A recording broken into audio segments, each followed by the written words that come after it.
আজি আমি শিকিম CCEৰ বিষয়ে অৰ্থাৎ কন্টিনিউয়াস কম্প্ৰিহেনসিভ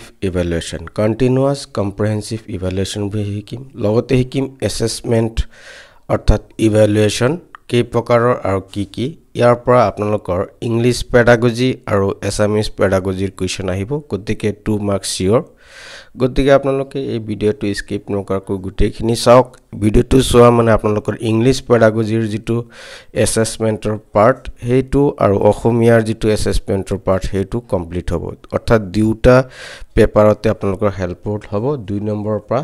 4 নম্বৰলৈ আপোনালোকৰ পাব বুলি আপোনালোকে নিশ্চিত থাকক এতিয়া চাওক প্ৰথমতে CCE মানে কি CCE মানে হল C মানে কন্টিনিউয়াস C মানে কন্টিনিউয়াস আৰু AC মানে কম্প্ৰিহেনসিভ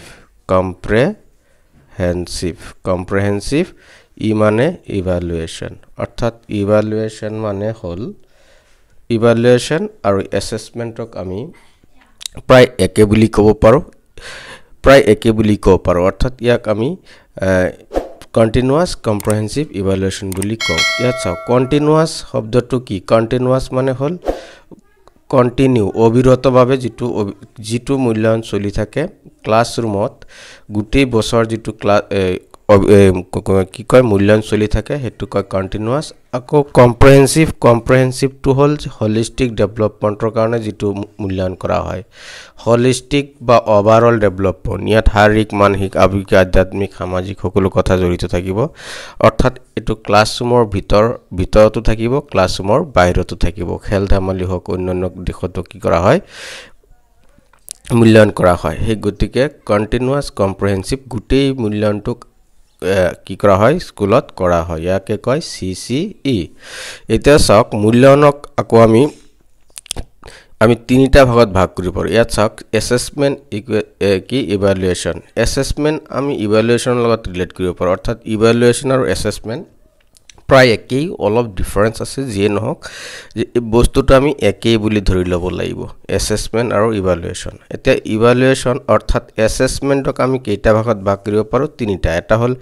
এসেসমেন্ট ফৰ লাৰ্নিং এটা হল এসেসমেন্ট অফ লাৰ্নিং এটা হল এসেসমেন্ট এজ লাৰ্নিং এতিয়া চাওক এসেসমেন্ট ফৰ লাৰ্নিং মানে কি এসেসমেন্ট ফৰ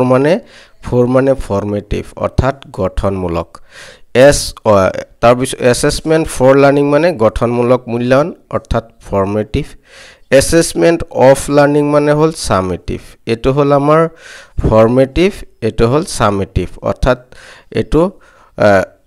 সামেটিভ আৰু এটো ফৰ্মেটিভ আৰু এসেসমেন্ট এজ লাৰ্নিং মানে হল এটো হল যে সেলফ ইভালুৱেচন অৰ্থাৎ সেলফ এসেসমেন্ট নিজকে যেতিয়া শিশুৱে নিজকে এসেসমেন্ট কৰে যে কিমানখিনিতেও শিকিলে কিমানখিনি নিহিকিলে নিজৰ যেটো জনা নজনাৰ যেটো জোখ পৰিমাণ কৰে তাক এসেসমেন্ট এজ লাৰ্নিং বুলি কোৱা হয় অৰ্থাৎ এটো নিজৰ ইভালুৱেচন নিজে কৰা হয় তাক কয় এজ লাৰ্নিং এতিয়া চাওক মই ইয়াত assessment for assessment of assessment as learning or difference কেটা মই ইয়াত লিখি দিছো অৰ্থাৎ assessment for মানে হল এটো assessment for learning অৰ্থাৎ for মানে formative assessment for learning মানে formative assessment of মানে হল summative আৰু assessment as মানে হল self evaluation এতিয়া মই গুটেই বস্তুখিনি ইয়াত কৈ দিছো সব for অৰ্থাৎ assessment for লাৰ্নিং মানে হল যে এসেসমেন্ট ফৰ লাৰ্নিং মানে হল ফৰ মানে ফৰ্মেটিভ অৰ্থাৎ গঠনমূলক মূল্যায়ন যেটো তাক ফৰ্মেটিভ মূল্যায়ন বুলি কোৱা হয় যে ফৰ্মেটিভ এসেসমেন্ট অৰ্থাৎ ফৰ মানে এসেসমেন্ট ফৰ লাৰ্নিং মানে ফৰ্মেটিভ এসেসমেন্ট অৰ্থাৎ গঠনমূলক মূল্যায়ন আৰু এটা হল এসেসমেন্ট অফ যেটো এসেসমেন্ট অফ টু হল সামেটিভ অৰ্থাৎ এটো যেটো যেটো আমি বছৰৰ শেষত যেটো ইভালুৱেচন কৰো সকলো কথা দিখ সামৰি যেটো এসেসমেন্ট কৰো তাক কি কয় সামেটিভ এসেসমেন্ট বুলি কোৱা হয় তাৰ পিছত এসেসমেন্ট এজ লাৰ্নিং মানে হল যে সেলফ এসেসমেন্ট যেটো নিজে নিজকে ইভালুৱেট কৰা হয় তাক এসেসমেন্ট এজ লাৰ্নিং বুলি কোৱা হয় এতিয়া চাওক গঠনমূলক এসেসমেন্টৰ কাম কি যে এই এসেসমেন্টটো থ্ৰু আউট দ্য ইয়াৰ অৰ্থাৎ গঠনমূলক মূল্যায়ন যেটো অৰ্থাৎ ফৰ্মেটিভ যেটো ইভালুৱেশ্যন বা গঠনমূলক মূল্যায়নটো গোটেই বছৰ কৰা হয় কৰি থকা হয় স্কুলত গোটেই বছৰ কৰি থকা হয় অৰ্থাৎ গোটেই বছৰ চলে এই ইভালুৱেশ্যনটো গোটেই বছৰ চলে অৰ্থাৎ ক্লাছৰুমত কি কৰা হয় যে প্ৰথম দিনৰ পৰা শেষৰ দিনলৈ অৰ্থাৎ ষ্টাৰ্টিংৰ দিনৰ পৰা যেতে স্কুল আৰম্ভ হয় সেই দিনৰ পৰা একদম যিদিনাখনলৈ তেওঁলোকক কি কৰা নহব যিদিনাখনলৈ যে তেওঁলোকৰ সামেটিভ ইভালুৱেশ্যন পাতিবি তেওঁলোকক ৰিজাল্ট দি তেওঁলোকক পাস বুলি ঘোষণা নকৰা হ'ব তেতিয়ালৈকে গোটেই বছৰ কি কৰা হয় ক্লাছৰুমত অনলি টু ক্লাছৰুমত কৰা হয় ফৰ্মেটিভ ইভালুৱেশ্যনটো মনত ৰাখিব ক্লাছৰুম ৰিলেটেড হয় আৰু এটো কি কৰা হয় ক্লাছৰুমত অবিৰতভাৱে চলি থাকে অবিৰতভাৱে যিকোনো মুহূৰ্তত এটো চলি থাকে যেনেকুৱা কৈ ক্লাছৰুমত গলে কুৱেশ্যন কিবা খুদিলে সাৰে আকো ষ্টুডেন্টে কিবা উত্তৰ দিলে ক্লাছৰুমত বহি চালে ক্লাছৰুমত যিকোনো ইভালুৱেশ্যন যিকোনো কথা বতৰা শিক্ষক ছাত্ৰ ছাত্ৰীৰ মাজত যেতে আদান প্ৰদান হয়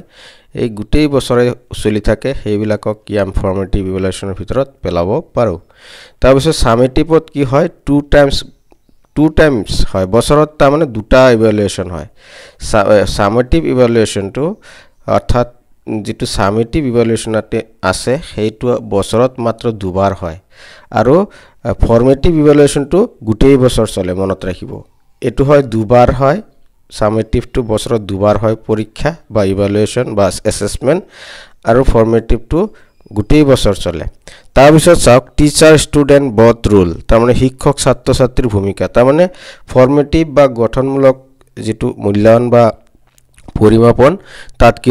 কি কৰা হয় শিক্ষক আৰু ছাত্ৰ ছাত্ৰীয়ে ৰোল প্লে কৰে অৰ্থাৎ শিক্ষকও থাকে ছাত্ৰও থাকে অৰ্থাৎ শিক্ষকে কিবা এটা খুদিলে ছাত্ৰই তাৰ উত্তৰ দিব লাগিব শিক্ষকে কুৱেশ্যন বা এনসাৰ দিলে ছাত্ৰই তাৰ উত্তৰ দিব লাগিব তেনেকুৱা ধৰণৰ যেতিয়া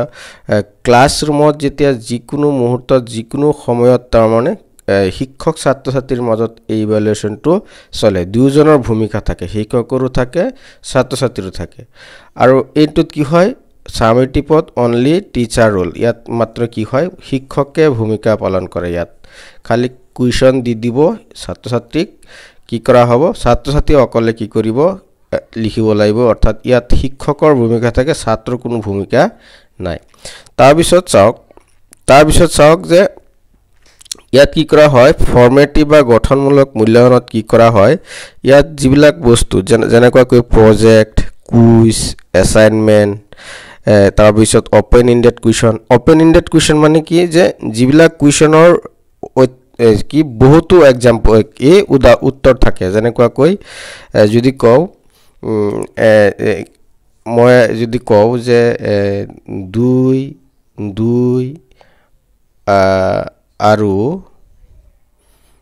2ৰ লগত কি যোগ কৰিলে 10 হয় 2ৰ লগত কি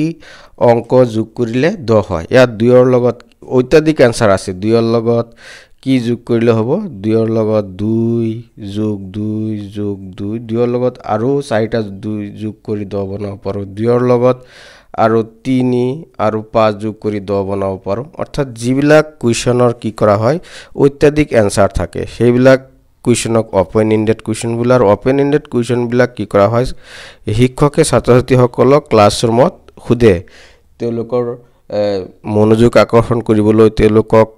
তেওঁলোকৰ কি প্ৰি টেষ্ট কৰিবলৈ ওপেন এন্ডেড কুৱেশ্যন বিলাক কৰে বা পাৰ্ট এটা কিমান দূৰ পাৰ্ট এটাৰ বিষয়বস্তু কিমান দূৰ বুজি পাইছে তাৰ কাৰণে কুৱেশ্যন বিলাক ওপেন এন্ডেড কুৱেশ্যন বিলাক ক্লাছৰুমত শিক্ষকে অবিৰতভাৱে কৰি থাকে অৰ্থাৎ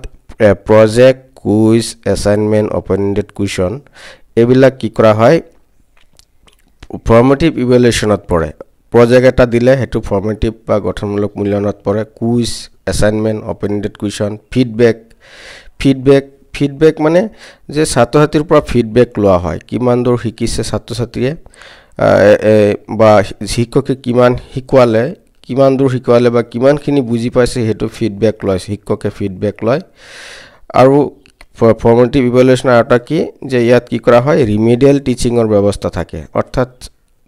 এটা নিৰ্দিষ্ট সময় বা পিৰিয়ডলৈ শিক্ষাদান কৰাৰ পিছত তেওঁলোকৰ